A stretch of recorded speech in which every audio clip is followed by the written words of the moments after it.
Želiš da ostaviš cigarete, ali sa druge strane da izbegneš nervozu, gojenje, padove energije. Ostani do kraja, saznaćeš jako interesantne stvari koje ćeš moći već od danas da kreneš da primenjuješ. Mnogo je važno na početku da shvatiš šta sve tebi donosi život bez cigareta. Sada kada pričamo o nekim konkretnim medicinskim stanjima, šta se konkretno dešava u tvom organizmu, 20 minuta nakon prestanka pušenja, puls kreće da se spušta, kao i krvni pritisak. Nakon toga, ugljen monoksid se čisti iz organizma, hemoglobin ponovo nosi više kiseonika kroz naše telo. Nakon već 24 časa pada tvoj rizik od infarkta, raste dobar holesterol i manji je rizik od neke tromboze. Nakon 2 dana bez cigareta obnavljaju se tvoji nervni završetci. Dobijaš bolji ukus i miris, bilo da je to hrana ili šta god. I već nakon 72 časa nikotin se polagano čisti iz tvog organizma. Svi oni depoji gde je možda nešto nataloženo i šta se onda dešava? Kreće polagano, sada zavisi od osobe do osobe, da se pokazuju možda neki simptomi, to jest simptomi povlačenja ili apstinencijalni sindromi, i oni se mogu pojaviti kao razdražljivost, nervoza. Posle 30 dana tvoja pluća postaju neuporedivo jača. Naravno, dolazi do manje kašlja, do bolje izdržljivosti, imaš više jednostavno vazduha u plućima, ako tako to mogu da kažem najprostije. Kroz 2 do 3 meseca bez pušenja, cirkulacija ti se unapređuje nekoliko puta. Nakon 9 meseci, disajni putevi se apsolutno čiste od sluzi i otrova nakon godinu dana bez pušenja. Neka istraživanja pokazuju da se smanjuje rizik od koronarnih bolesti za preko 50%. Nakon 5 godina, arterije ponovo dobijaju svoju jednu fleksibilnost, šire se i postoji mnogo manje šansa od tromba. Nakon 10 godina, rizik od smrti koji je povezan sa karcinomom pluća se smanjuje za 50%. Nakon 15 godina, rizik od srčanih bolesti je potpuno jednak, kao da si skoro nepušač. Možda približno, ne baš jednak. Sad, dešava se da ponekad nikotin može kratkotrajno da raširi arterije i bronhije i zato deluje ponekad kao lakše dišem, ali on steže mnogo drugih krvnih sudova i pravi veću štetu okolo. To je samo, jedan onako kao mali hint, što bi rekli, jel te, danas popularno ova omladina i ostali. Sad, zašto je tako teško da se prestane sa pušenjem? Dopamin je uz, naravno, naviku, koja se stiče i sad možda neko puši godinama. Nikotin, on faktički preuzima naš dopamin, te dopaminske puteve.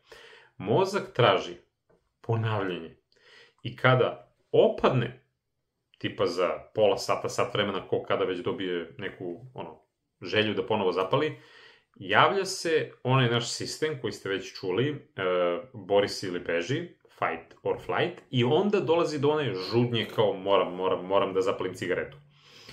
Zašto i šta se tu u stvari dešava? Receptori.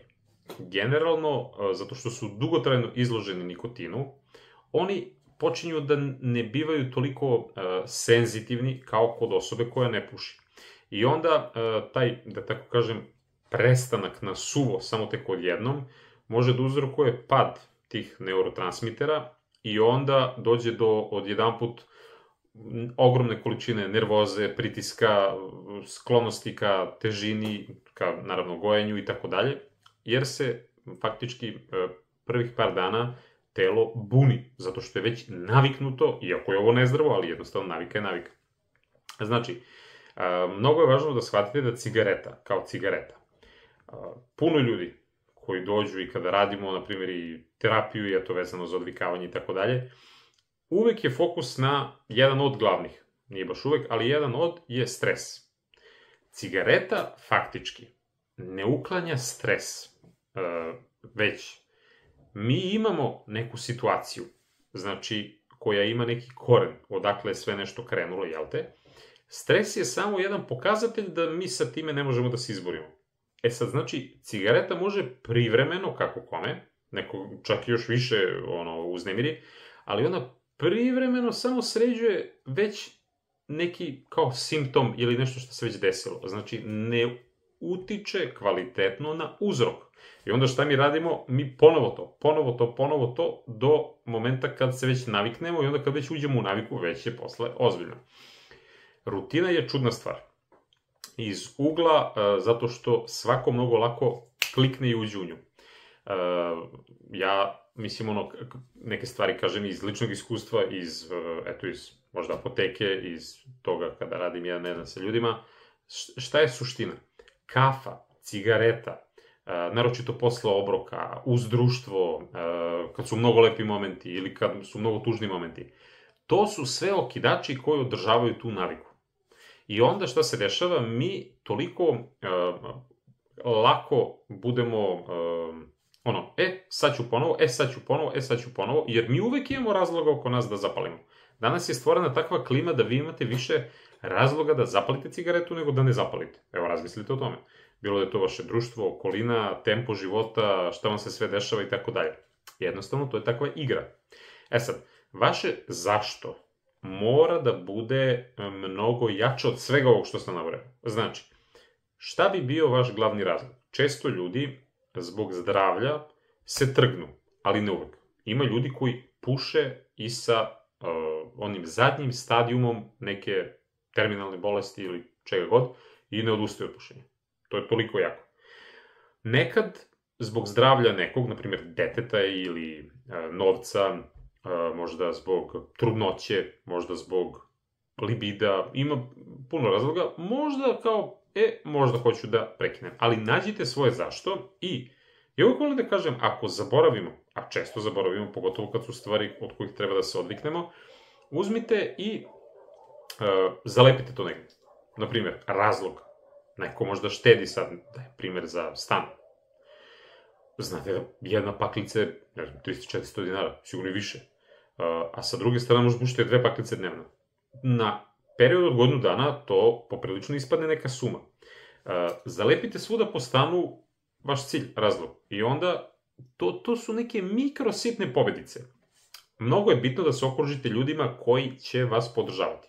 Znači, da li će to biti partner, drug, trener, možda teretani ili ovako neki trener, šta god, samo nađite osobe koje će da vas podržavaju, zato što je psiha jednostavno dosta krhka kada su bilo koje bolesti zavisnosti, kao što je to i cigareta, jel te, i odredite datume. Ja uvek volim da kažem, ako nešto ne stavite kao datum, to može da se desi onda za 15 godina. I onda šta smo mi za 15 godina, pa tad nam to možda ni ne znači. Znači, dogovorite se sami sa sobom, pripremite teren, u smislu, ajde da izaberem dan kad prestane da pušim. I da stvarno, uradim sve. Da li ću da izbacim možda paklice, upaljače, pepeljare, da se opere kompletno garderoba, auto, jer velika je stvar i taj dim koji je u ambijentu. Jer, znate, kada uđete kod pušača u stan, to ima već neki specifičan miris. Isto važi za auto. Znači, odmah se to oseti. Jer, to je činjenica da dim, jednostavno i sad ko zna koje sve hemikalije i ostalo sve, ostaje na tkaninama, na zidovima mesecima. Ponekad ne može nikad se jednom kreći da se sredi stan. Okidače je bitno takođe da isključite. Kao što rekao, alkohol, kafa, društvo. Mnogo je bitno da sami, kao kad idete na dijetu, samo što je ovo naravno mnogo teže, jednostavno gledate i kažete, dobro, prilagođavam svoj život tom i tome, tap. Znači, vi uvek sad imate pogotovo puno ovih grupa, da li po Facebooku, da li na, ne znam, Instagramu i tako dalje, ljudi koji hoće to da prestanu da puše ili koji su u procesu odvikavanja, znači forumi, svašta nešto, sad imate moderno doba, aplikacije, puno stvari imate koje možete da uradite i, na primjer, za žene, pošto sad to je isto neka statistika, da, na primjer, žene dosta lakše krenu nakon, na primjer, svog perioda, zato što su krize uglavnom blaže nakon menstruacije, nego, na primjer, u toku. Jer znate već priču o hormonima i tako dalje, i tako dalje. Pomenuh novac kao jedan od razloga i to stvarno nije simboličan novac. Za nekog je to možda ništa, ali za većinu ljudi bi to bio pristojan novac, na primjer na godinu dana, 2 godine, 3 godine, koji može da se iskoristi za mnogo bolje i pametnije stvari. E sada, kada pričamo o ishrani, mnogo je važno da sada ishranu prilagodite naravno vašem zdravstvenom stanju, ali generalno voće, kada uzmete umesto cigarete, tu imate, po znacima navoda, koliko toliko, naravno ako niste, ne znam, dijabetičar itd., mislim, slušajte sve šta kažem, prilagođavate sebi u konsultaciji sa lekarom. Ali, generalno, voće je interesantno zato što taj brzo dođe glukoza, znači naš mozak, celo telo se resetuje i to je jedan lep podsticaj kad nam padne šećer. I, na primjer, kad smo možda u nekoj rutini, pa sedite, radite, pa ste već onako kloknuli, ajde da zapalim. Znači, tako. S druge strane, interesantno je da proteini i masti, naročito, eto možda kefir, onda kozi sir, mleko, tako nešto, daju tu stabilnu energiju i onda pokazalo se da oni mogu zaista da utiču na te nivoje, to jest nama padove energije i jednostavno način razmišljanja o cigareti. S druge strane, imate, kada izbacite svu onu, a ja već pričam dosta o njoj, znači manje šećera u smislu ovog belog kristal šećera, prerađene hrane, kada to izbacite, nemate te padove, skokove odjednom energije i prazne kalorije naravno, a sa druge strane, kad ubacite malo više spanaća, paradajza, pečuraka, koje obiluju kalijumom, ali sad to ponovo ponavljam, određeni ljudi imaju određene terapije koje se vezuju možda za kalijum, da li nizak ili visok nivo, svejedno, obratite pažnju, ali svo to povrće pozitivno utiče na nervni sistem, jer je ovde ključ da naš nervni sistem bude dobro i automatski, kad smo opušteni, manja je šansa da ćemo da zapalimo cigaretu. Naravno, pominjao sam više puta crni i zeleni čaj, naročito ako gledamo one neke varijante, onda nešto bez kofeina, može da nas smiri i da bude neka kao zamena. Fizička aktivnost je neophodna, ali fizička aktivnost u smislu tipa hodanja, brzo hodanja, onako lagano nešto, ne preterano, zatim joga, istezanje, jer ti, kako bih rekao, pokreti koji ne izazivaju jak stres, kao sad da idete da dižete, ne znam, čučanj, bench i tako dalje, smanjuju tu žudnju, zato što nas ponovo, kao što rekoh, tai chi je isto interesantan, smanjuju tu žudnju za cigaretama. Kada pričamo o nekim vitaminima, interesantno je da B1 vitamin, ili generalno i ceo B kompleks se jako dobro pokazao u tim momentima odvikavanja. E sada, što se tiče suplemenata, kao suplemenata, tu ima isto velikog izbora, kod lekara, kod farmaceuta, shodno vašem stanju, ali, na primjer, ashwagandha daje dobre rezultate, ženšen, međutim, i oni imaju svoje za i protiv, zbog toga morate lično shodno vama da to prilagodite, da vidite šta i kako. Imate puno biljaka koji mogu da vam pomognu, na primjer, za izbacivanje i sluzi, imate kod nas puno sada, hvala Bogu, i firmica koje lepe tinkture pravi od svega toga, oman je interesantan, ima svašta nešto možete da pronađete već i po apotekama i to sve u kombinaciji ide. Samo, znači, pazite zbog nekih potencijalnih interakcija ili ti toksičnosti kada uzimate bilo šta, plus ako imate neke terapije. Jer, na primjer, interesantno je da niacin i generalno, kao što rekoh, B kompleks pomažu zato što je on ima mnogo uloga, ali jedna od njih je kao jedan prekursor koji pomaže malo metabolizmu. U tim nekim momentima on može da olakša krizu, energiju, san, fokus da nam vrati i onda on se ponekad koristi u te terapeutske svrhe, ali tu ide postepeno uvođenje, praćenje i tako dalje, znači to sve isključivo sa lekarom. Mnogo je važno da se naročito držite onog osnovnog što ja uvijek kažem. Ishranu sredite, imajte neku rutinu, da li će to možda biti autofagija, smanjite alkohol, smanjite šećer, dovoljno sna je neophodno, zato što u toku sna naše telo leči samo sebe. Da. I samim tim krenite ponavljam, uz dogovor sa lekarom farmaceutom, neke nikotinske zamene. Znači imate sad puno varijanta, da li su flasteri, žvaki i tako dalje. Cilj je, vi tada unosite čist nikotin, jer cigareta sama po sebi, to su sad, imate i onaj tar, ugljen monoksid, preko ne znam koliko hiljada hemikalija, sigurno preko 5, 6, 7, možda i više hiljada hemikalija, koje kroz jedan udah već ste ubacili u sebe. Potencijalno se govori da u jednoj cigareti ima preko 70 kancerogena. Samo razmišljajte o tome. Kada uzmete flastere, bilo da su to pastile, žvake, sprejovi, onda možete da se, naravno smanjujete ta cigareta, a ne da se duplirate dozama. Tad možete da držite stabilan nivo i da polagano onda smanjujete. Naravno, ljudi prestaju da puše i koji krenu da puše manje. Ako puše možda 2 pakle, ajde smanjimo 5 cigareta sutradan. Onda za nekoliko dana ajmo 6 da smanjimo. Igrajte se, mislim, na vama je, meni je bila interesantna, sećam se jedne ženice, koja je tako non stop kupovala nešto. I jednom nije bila gužva apoteci, ja pitam i ona, ali ja kao neću da prestanem da pušim. I onako sad zbunjen, jer vidim žena baš duže vremena sve to nešto pokušava. Kaže, to me teraju moji, nego ja zbog njih kao. Znači, nije to poenta. Poenta je ako vi želite zbog sebe da se, da kažem, promenite.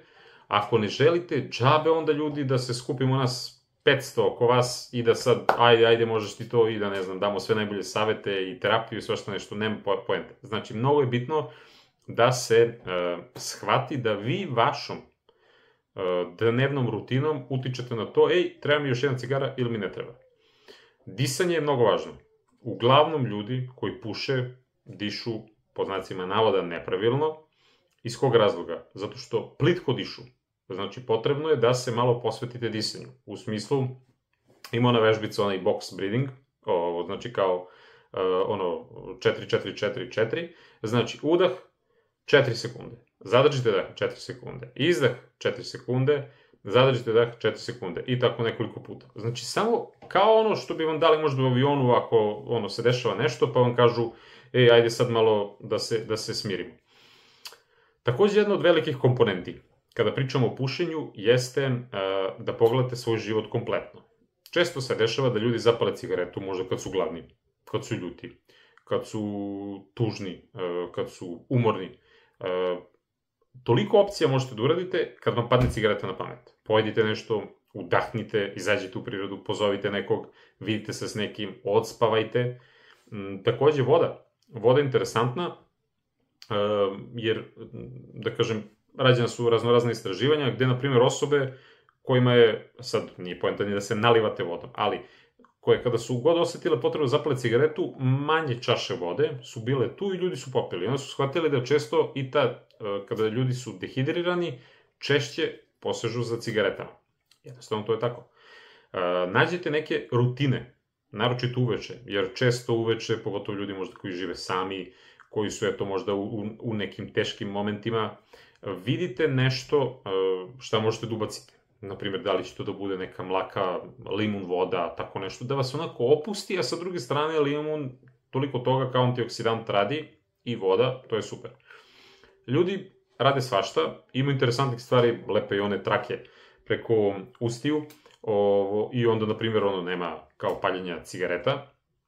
Sad samo bitno je da to kada lepite, na primjer, legnete slučajno da spavate, jer nam to se dešavalo, znači ako lepite, igrate se tih modernih nekih varijanti, oprez, a ako imate možda neka noćni prekid disanja, znači začepljen nos, apneu, tako nešto, da slučajno u snu, u bunilu napravite neko čudo.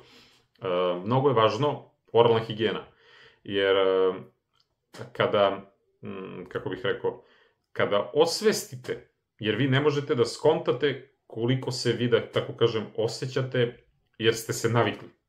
I onda kada oralnu higijenu krećete malo više da, praktikujete, bude tu isto nekog pomaka, naročito kada pričamo o stvarima, da se redovno peru i tako dalje, vidite da uvrstite ono što rekoh, znači bilo da je to vežbanje, neka aktivnost, bar nešto u toku dana, da imate čak i malo onih jačih treninga.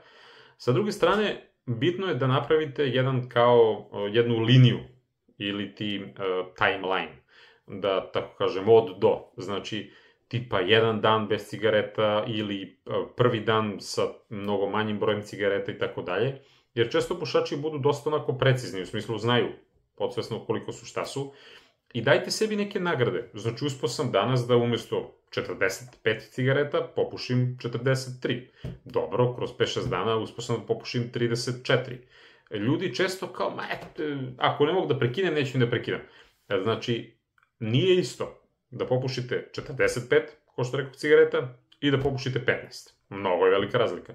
Znači, mnogo je bitno da nagradite sebe i da dajete sebi podsticaj, ako već nemate neku osobu da vam tu pomogne, i da samim tim vi hrabrite sebe. Znači, i mnogo je važno, zapamtite da vi, kada se namirišete, po znacima navoda, i odeća, i koža, i prsti, i sve vaše, kad idete kod nekog, vi to nosite sa sobom. I onda faktički vi od tog, da kažemo, pasivnog pušenja, trujete ljude oko sebe. Mislim, koliko god sad to ružno možda nekom zvuči i neko se uvredi vamo, to je činjenica. Jednostavno, ostaju ti toksini i svašta nešto i na odeći, nebitno da li je to tepih, da li je to zavesa, da li je to auto, da li je to vaša bunda ili nešto tako veliko, to znate kad su slave i tako dalje, pa ono neko dođe pa kad skine, cela soba miriše na to. Znači, obratite pažnju naročito. Ako imate malu decu, unučiće, koga god, trudite se zbog njih, zato što sve to utiče na decu. Naučno je to je činjenica dokazano da deca pušača imaju mnogo veće i infekcije, astmu, puno toga, jer su izložena od malena tolikom broju negativnih, da tako kažem, jedinjenja, koja će tek sad vreme da pokazuje kako bude išla generacija, na primjer generacija puši, pa ovo, pa ono, pa ono, pa ono. Znači, shvatite da problem nije samo vaš, eto da tako kažem. Naravno, imate lekove, to možete već sa lekarom da vidite, a ako želite, postoji neki antidepresivi, svašta nešto, šta može da se uradi po tom pitanju. Naravno, ponavljam, ako je vaša odluka na mestu da to sigurno hoćete. Pored tih farmakoloških, da kažem, rešenja, imate opciju i to uspeva. Ne kod svih, ali kod određenog broja ljudi. Naprimjer, interesantne su seanse u smislu kada kroz jedan proces vođenja hipnoze se dolazi do možda uzroka, sa druge strane, gde možemo da koliko toliko vidimo neki put kako bi to moglo da izgleda i neka istraživanja pokazuju da, na primjer, kroz hipnozu možda jedna od 5 osoba može da značajno utiče na smanjenje pušenja ili pak i da prestane. Znači, probajte to, imate puno i vođenih meditacija, afirmacija. Naravno, to je sad sve od otvorenosti uma vašeg. Znači, neko će kaže na prvu glupost. Neko će da proba i neko će da uspe. Tako da to je sad i do vas. Mnogo je znači važno da shvatite da sve šta radite za sebe ima i kratkotrajne i dugotrajne posledice. Jer ako krenete od mentalnog dela, šta vama cigareta zapravo radi? Pitajte sebe, pišite, ja to uvijek ljudima kažem, pišite, uzmite papir i pišite, znači šta cigareta toliko tebi dobro donosi. Da li je to mnogo vezano za vaš posao, za druženja neka, za smirenje? Ajde onda da zadržimo benefit, ali da promenimo alat, jer ispada da je cigareta onda samo po sebi sredstvo da dođem do nečega. Ako u toku pauze ne znam šta da radim i sad cigareta mi je već ajde da se šetam 5 minuta, ajde da pijem vodu, ajde da popijem neki sok, šta god. Ako je do smirenja, jel mogu možda da vežbam disanjem, da dobijem i bolji efekat i da popijem možda neki čaj bez kofeina? U smislu da se baš onako smiri. Jer tipa zeleni i crni nekim osobama mogu da smetaju zato što imaju malo viši nivo kofeina, jel te? Sa druge strane, ako je druženje u pitanju, pa sad svi puše, pa znaš kao ono, dobro, ja mogu malo to društvo da drugačije onako organizujem. Da, ne znam, radimo neku sportsku aktivnost, nešto gde onda neće da puše. I onda druženje smo dobili, ali ne pušimo. Znači, shvatite šta je cigara konkretno. Znači, ne leči stres, samo gasi krizu, a uzrok ostaje. Znači, fokus mora da vam bude vaše zdravlje. I naročito ono klackanje. Još jedna. Znači, odmah uradite nešto. Znači, zapalim se cigara, krenite da usisavate. Krenite da bacate đubre, nebitno, pola kante, ali siđite dole. Pozovite nekog. Znači, samo je bitno da razbijete šablon, razbijete obrazac i postepeno. Naravno, postoje ljudi, ja ih poznajem, neki koji su, bukvalno, ne pušimo sutra i to je to, ali takvi su retki. Znači, planirajte da, iako krenete, pa kao malo pokleknete, ok, desilo se, oprostite sebi, zapišite zašto ste, jer često ljudi kao, ja nisam pušio 4 dana i onda ne znam, desilo se to i to i 5. dana sam zapalio. I onda kao, pa dobro, već sam zajebao, aj kao da nastavim da pušim. Ne, zapišite šta je okidač, a i posvetite se tom okidaču i onda sledeći put kad bi se tako nešto desilo, da produžimo na 6 dana, pa onda polagano. Znači, ništa nije izgubljeno. Uvek imate mogućnosti, kao što rekoh, konsultujte se sa lekarom, imate puno i tih farmakoloških rešenja, ima puno i zanimljivih, da kažem, aminokiselina, ali to sve isto u kontaktu sa njim. Znači, nađite nešto šta će vama da radi posao i znajte da već kroz godinu dana srce će vam biti izuzetno zahvalno. Za 10 godina rizik od smrti, od raka pluća se značajno smanjuje. Za 15 godina izgledat ćete skroz, će se promeniti, izgledat ćete totalno drugačije. Više ćete ličiti na nepušača nego na pušača. I pišite u komentarima šta su vaši razlozi ako ste prestali, šta su vaši razlozi ako ne prestajete. I zaista volim da pročitam kvalitetne komentare, jer i drugim ljudima mogu da koriste. A puno ljudi se sada muči, razmišlja, ne znaju šta, kako, gde. Zato podrška za sve vas i hvala vam puno što iskomentarišete svaki video, jer tu uvek ima korisnog i za mene i za ljude koji ovo gledaju. A poenta je da se okupimo mi ovde koji mislimo o zdravlju i da kroz to utičemo na širu svest. Kad smo mi bolji, automatski su bolji ljudi oko nas, pa onda i ovi ljudi oko njih i onda mic po mic pravimo zdravo društvo. To je poenta. Tako da, eto, znači, sve te farmakološke, ove biljne varijante, shodno vašim zdravstvenim stanjima, proverite tamo sa lekarom, sa farmaceutom, naći ćete puno toga interesantnog i uživajte. Ako mora, zapalite neku, ali neka to bude umereno i polagano smanjujte. Veliki pozdrav od mene.